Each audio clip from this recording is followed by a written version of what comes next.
G'day Off-Trackers, welcome back to another product review. We are actually on the road to where, Ash? Cape York. The famous Cape Yorks. Did you just test the microphones? I did.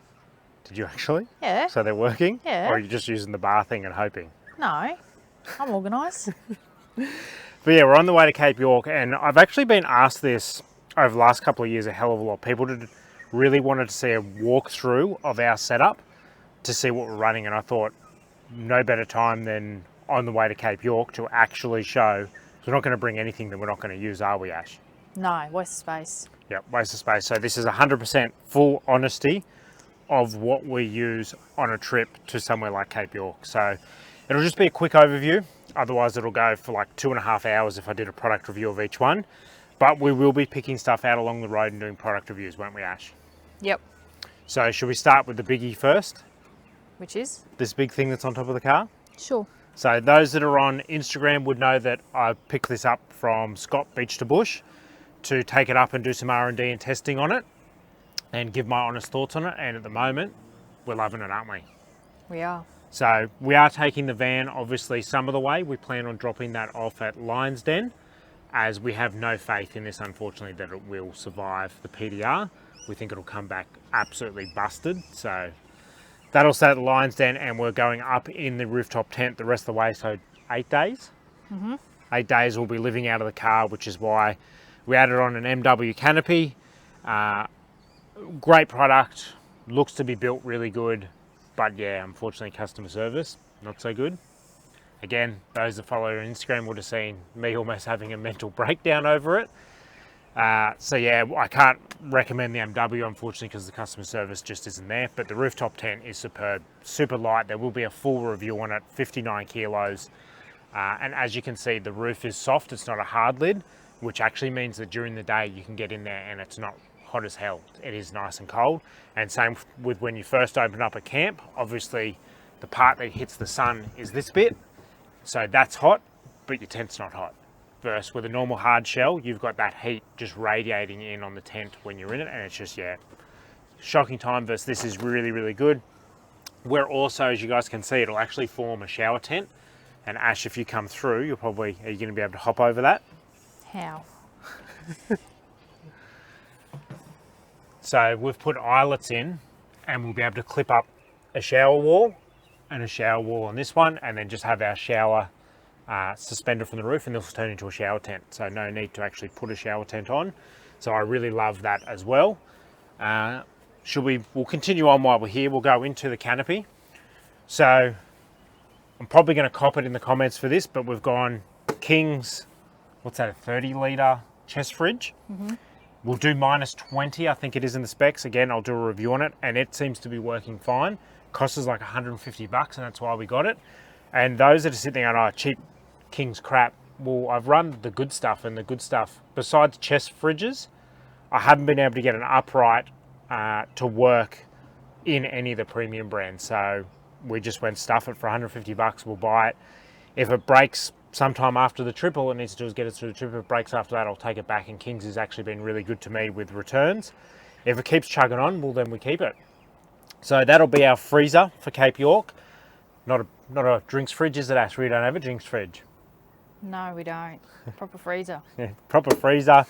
And then I've just got the King's 1000 watt inverter hooked up as well. That's so that we can basically use this battery, which is our big way battery, which I heavily recommend these. I know you guys aren't a fan because of the price, but having the full panel built into the battery, I think it just makes setups easier. Again, those that follow me on Instagram would have known that I literally got the canopy back. Well, I actually didn't get the canopy back till the day after we were meant to leave. So ignore the fit out. It's not done really nice, but it was just basically hooked up so that we can get away, and it works. So I've still got to run power into it, which I'll be doing today. But yeah, big way battery, really good. The King's inverter, super cheap again, so why not just grab it? If it lasts, it lasts. If it doesn't, take it back, get your money back. They generally have a really good warranty on their product. So if it breaks, just take it back, swap it, get another one, or get your money back. But yeah, I can't recommend, unfortunately. Haven't tried Ingle yet, but Dometic and Bushman's I haven't had good luck with. And both Dometic and Bushman's don't want to follow customer law, so I wasn't interested at all in buying their stuff. As well as we also have a self-inflating mattress. Do we need that, Ash? That's an interesting one. Did we need that for the rooftop tent? Probably not. No. So I'm going to say first rooftop tent I've climbed in where the mattress is actually really thick and really comfortable. Our mattress inside the caravan, again, we've put a topper on top of it. We would just rather have more comfort than less comfort. If you've got the space to carry it, which with the canopy we've got the space to carry it, we went, oh well, we'll get one. So that's just a Wanderer, which is BCF's brand. And what's interesting about this, so you guys would have seen I did a review on, I forget the other brand that I had, self-inflating mattress, but there's two types of self-inflating mattresses. There's this type, which if it leaks, it actually inflates, and there's the other type that if it leaks, it deflates. So this time around we swapped and got the one that if it leaks, it inflates, and Ash does a leak. Yes. But it's, apart from it becoming bigger in wherever you store it, it's not a problem to sleep on. Who cares? It leaks and it puffs back up. So I highly recommend if you're thinking of getting a self-inflating mattress, yeah, they're bigger than the other type, but I reckon they're all going to leak.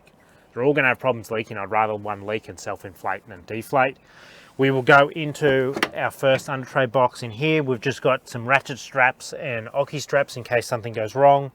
We've got a jump starter as we've got a pre-DPF 79, so our headlights don't turn off or don't beep or don't warn you. So there's a good chance one of the nights we're going to leave the headlights on. Like last night, hey Dylan. And flatten the battery. We've also got King's in here. I'll show you guys. So we went King's compressor, and we've just got their hose kit, which comes with a double inflate and double deflate. Again, it was cheap as chips. Why not? Whether or not we put an air compressor in here when we get back, looking at maybe a TJM single one, which I've run before, which are really good. But to just get away, we went, stuff it. Let's just get a cheap Kingy. Hopefully it doesn't let us down while we're up there. That's that one. In the tray, we're running 4 water bottles because we like to shower, we don't like to smell.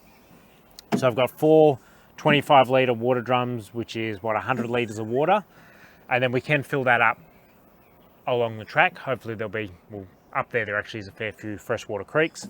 We then mounted an XTM toolbox, which is full waterproof, full dustproof, and in there again, we just got the King's stove protector, but we're actually running in there our really good fry night, which is phenomenal from Coleman. You guys have seen the review on that. I rate it, that's coming along. Reason we've decided to bring that and not our induction is if we get some rainy days, as we learnt in the van, it can really stuff you up. So I didn't want to run the inverter and run the induction, so we've gone that and just the portable gas bottles, which works with our shower as well. Then yeah, other in here, we've just got all tools, spare kits, the pre-oiled pre-filter for the snorkel, spare 12 volt cable, spare 15 amp cable. I swear I wouldn't be doing 240 volt electrical, would I, Ash? Not at all. Yeah, and all drills and angle grinders just in case shit happens. We're also going to put in front of them 2 jerry cans. And we'll fill up with diesel probably at cans where it's cheaper and take that up to just save some money on fuel, because I'm assuming fuel at the Cape is going to be phenomenal. We don't run an under tray toolbox because of weight reasons. Don't recommend it. You want to try and keep your weight down, hence why we've got everything small. Max tracks on the roof. We've got 4 of those. Just the standard. We don't go the extremes with the twists in and outs. They'll get us out of trouble. On this side, we got the King's air compressor in there, the Big Daddy, the twin one. King's drawer fridge. This we've actually been testing for the last, what, month? 2 months. And it's phenomenal. I can't wait to do the review on that. We've got to test it in the heat. Unfortunately, when we bought it, Queensland did start to drop, southeast Queensland in temperature, so it hasn't had any really hot days yet. But it cooled down from, I think it was 29 degrees to 1 degree in about 10 minutes. So really fast at cooling, really good at staying cool, and uses next to no power. Simple, easy to use. The only thing it's missing is a light. We did have one which we got from Autobarn, their home brand, and theirs has a light, but yeah, and it can't freeze. That's the only other downside. Purely just a fridge. Will only go to like -10, which isn't enough to freeze your food properly, so do not use it as a freezer. Then we just got our shower tent walls in there. It's the other side of the self-inflating mattress. In this under tray toolbox, we have all of our recovery gear. And I actually rate this. So this is the hardcore shackle. So you can use soft shackles on it and replace your tow bar. So when we leave the van, that'll come off, that'll live in there so we can get recovered and it's super light. Aluminium, weighs nothing. Don't bother getting one of the steel ones, go these, spend the money.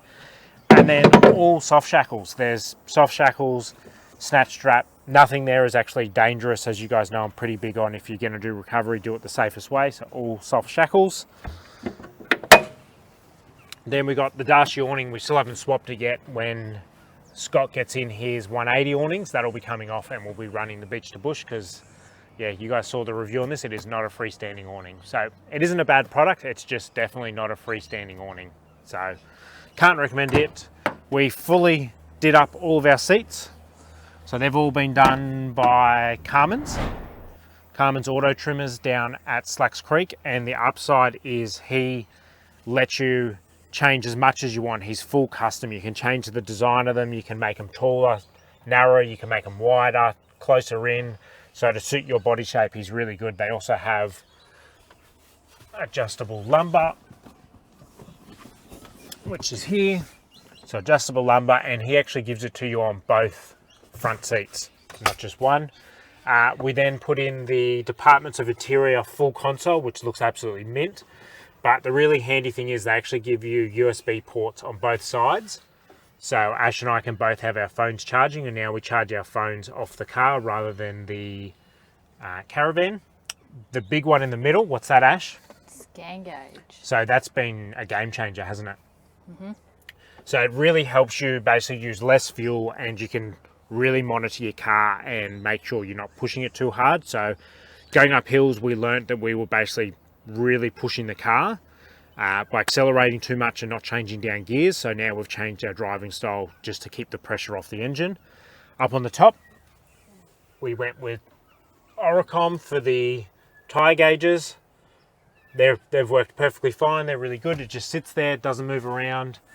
And as you guys can basically see, I like keeping monitoring everything. Thermometers, we got 2 Kings and a Companion.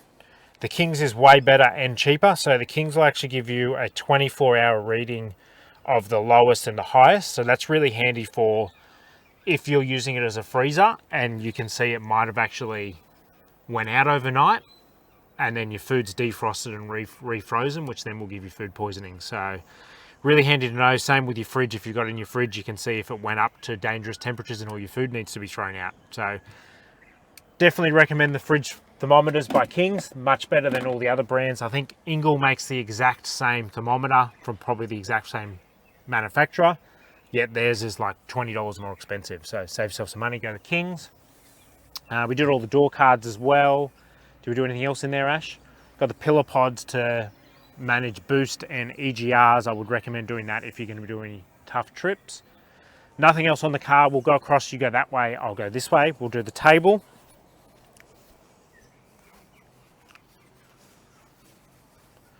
So into the cool little sort of nitty gritty stuff that we're going to be taking.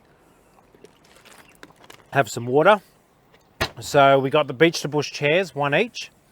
And we just pair that up with a ankle stool, which makes it super comfortable. They're light as anything, pack up super small as you can see, so it makes it really easy to store. And we can actually wedge those in between the water bottles and the side of the tray, and they fit perfectly. And because it's got the bag, it means we don't have to worry about the seats getting dirty. The shower, as you guys would have seen, we opted out of the Julka and went with the Camp Lux. Again, the major thing is that this can run those little gas bottles, so it just makes it super easy. We did actually decide to take the Julka pump because it's really convenient for sucking out of the water things and refilling the Caravan, or you can suck out of a creek to refill them as well. So I did choose to bring it along. We got our 2 big solar panels by All Powers. There's no way they weren't coming. That's just so convenient to have. What have I got? 600 and a 400, which is 1,000 watts of solar. I can chuck out and charge the van like that, or charge the battery in the car. As you guys would know, I didn't rate the Mini, so we actually swapped to the Gen 3 Starlink. That's coming so that we can do all of our product reviews and stuff on the road like this one, actually get it up to you guys. We've got a strainer so that if we do any pasta or veggies, pops out. Highly recommend getting any of this pop out stuff, really simple. Kings, we found that they do a sink that actually has a plug, which is really cool. Mind you, now that I'm thinking about it, if that plug leaks, you're a bit screwed. So maybe not putting a plug in would be easy, because you can just tip it out, right? It's true. So yeah, I'm going to say that plug's probably a bit gimmicky and not a smart move. But again, pops down. Cool one with theirs is it actually has feet, as you saw it. Sits up nice and tall. Then we got from Kings, so I'm just using, this is the Max Tracks recovery kit bag. We thought we may as well repurpose it. And we've just got all food storage containers with all clear lids. So we'll unpack the van and put all of our food into probably the back seat of the car. And then we've got these are really cool. So all your pots and pans now, you can get handles that basically lock on. So for storage, it just makes life a lot smaller. You don't have that extra handle. And they're Kings as well, aren't they, Ash? Were they? Yep, Kings.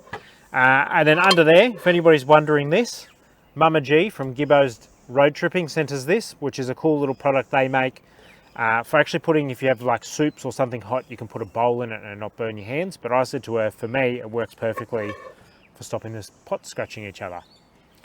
So that's really cool.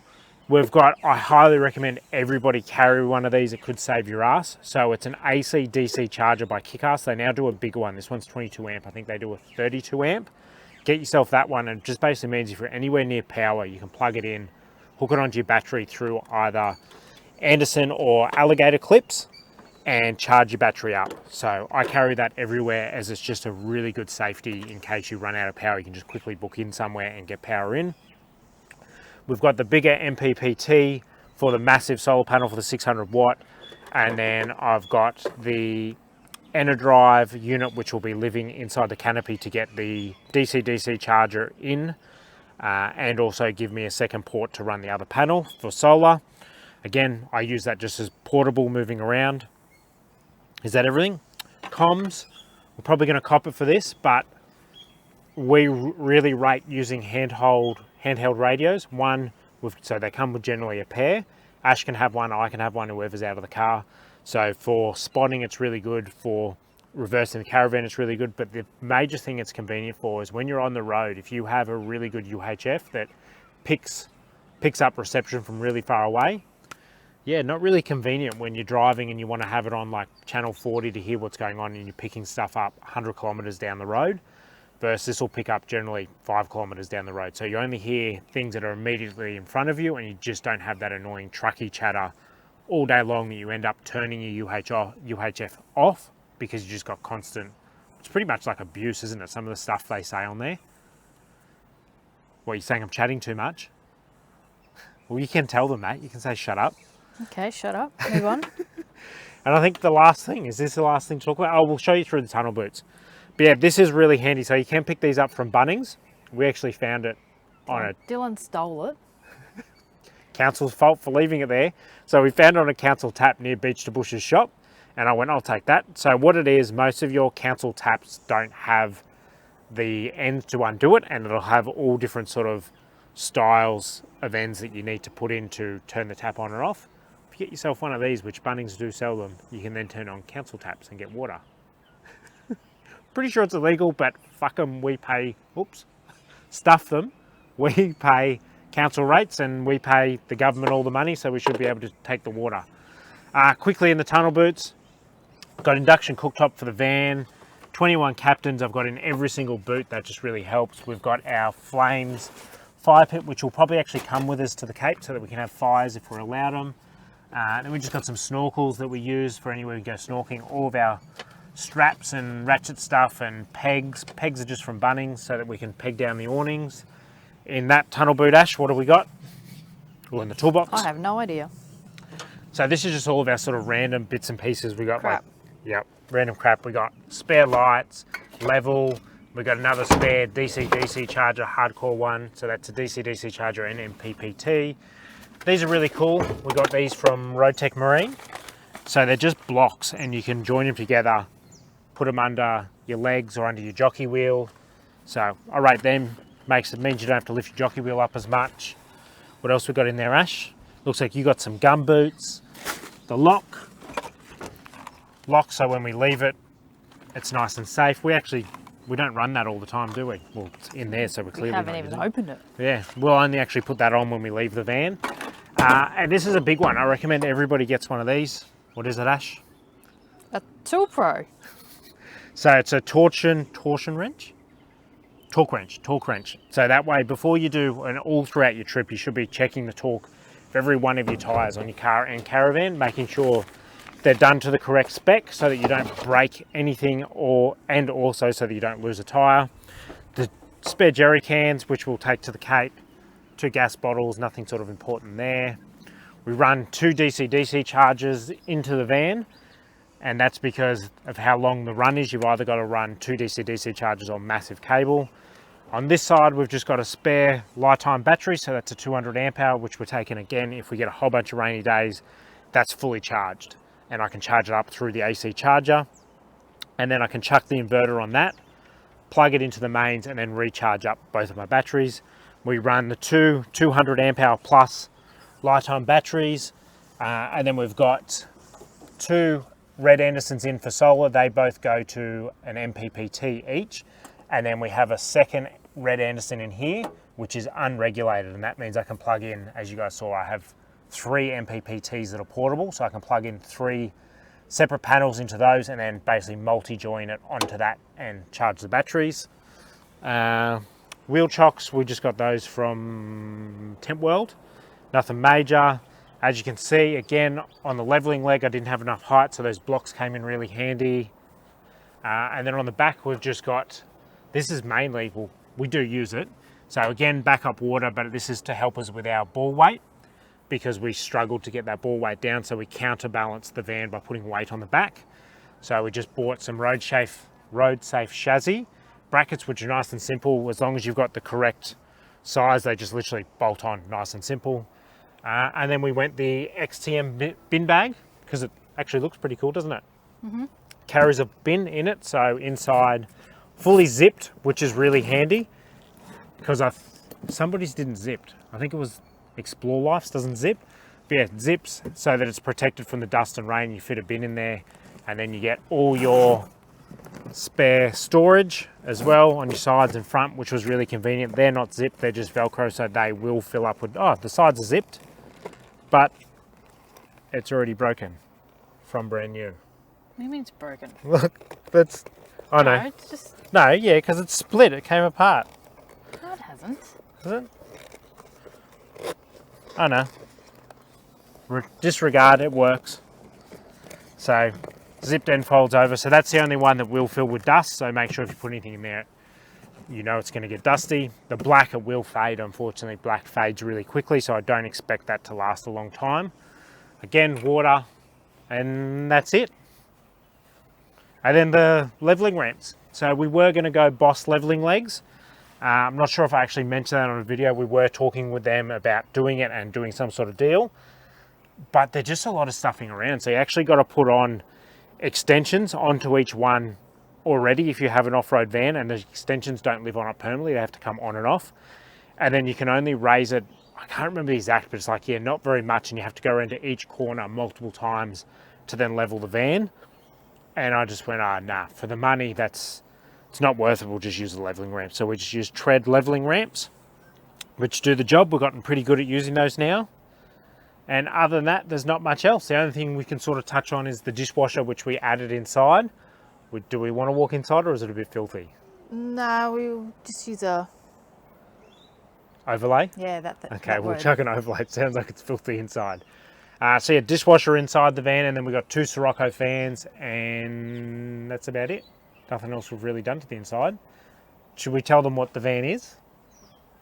Sure. So the van it's manufactured by Great Aussie, and Great Aussie actually wholesale out a lot of the vans. So if you find any vans that are aluminium framed, and the big tell that it's a Great Aussie is they do the cutouts on the front and back is their sort of style. So if you see that on an aluminium frame, it's a good chance that you're looking at a Great Aussie. It's just been rebadged for a retailer to sell it. So we bought this from Caravan World on the sunny coast. Do not buy from them, horrible. Green RV is their parent company. Green RV's actually been really good at helping us with warranty stuff. Great Aussie, they're pretty good. They pay for things eventually, but it's quite a stressful process to try and get them to pay, and I'm assuming that's hoping that you give up and go away. So they will pay for things, but yeah, the van's had lots of issues, but every van has issues. The big thing I want to note, if you're looking at a van, we'll go around to the other side. If it has these tunnel boots, ask them to change it. So Aussie Traveller do tunnel boots, they're what's going on. So these all have to be swapped under warranty. Every single one of our doors, the locks fail, they actually pop open, or you can't actually get the thing to come open. You've got to pry it open with a screwdriver and they leak and let dust in. So yeah, if you see any of these tunnel boots, lots of manufacturers are using them. A lot of the parts on vans are all the same. They come from China, all the parts. Doesn't matter if the van's made in Australia, but yeah, if you see those, tell them you do not want those. Put on Aussie Traveller doors and you won't have any problems. That's it. Done. Done. Record time. I wonder how long it went for. There was a lot to talk about. Oh, what about, we'll just quickly touch on, we found this where Bunnings? Or was it Kmart? Kmart. So this is really handy. I reckon it's one of the best we've seen. So it actually pushes and condenses smaller, or you can extend it out and make it bigger, and then it unclips nice and simple and packs right down super small. So we found that and think that's absolutely brilliant. One of the best buys we've had. So get that from Kmart. Now it's a wrap. Suspension, do we want to talk about what suspension we went? May as well while we're here. You're not saying anything. It's hot, hurry up. So suspension, we did upgrade the suspension before we went. You'll have to shine under here. So we ended up going Outback Armour, and I've run that on all 3 of my 4-wheel drives. And the reason we actually upgraded before the Cape was we bought this car, and we've got airbags. But yeah, we bought this car with the suspension on it, which was not Old Man Emu, another brand.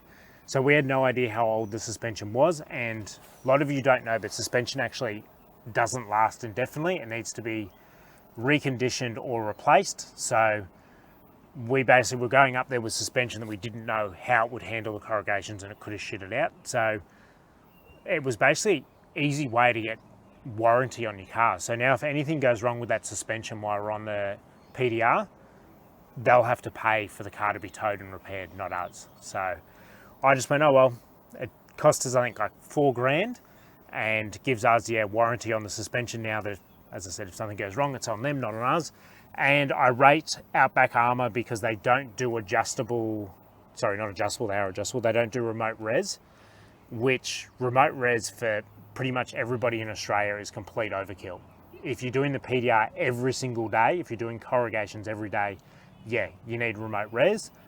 But if you're just doing one-off trips, normal suspension will do. So that basically means all their premium technology is going into that standard suspension, versus everybody that does a remote reservoir, all their premium technology is in the remote reservoir. So you'll be at about $7,000 for a suspension kit, opposed to $4,500 for Outback Armour's premium stuff. Now it's a wrap. What are they going to do, Ash? Like, comment, subscribe, Instagram, Facebook, website. Hey, and what are we doing now? Too much. Having a nap. No, we've got to do the review of Great Keppel Island and Yeppoons and Byfields. Okay. So see you guys in that video. See ya.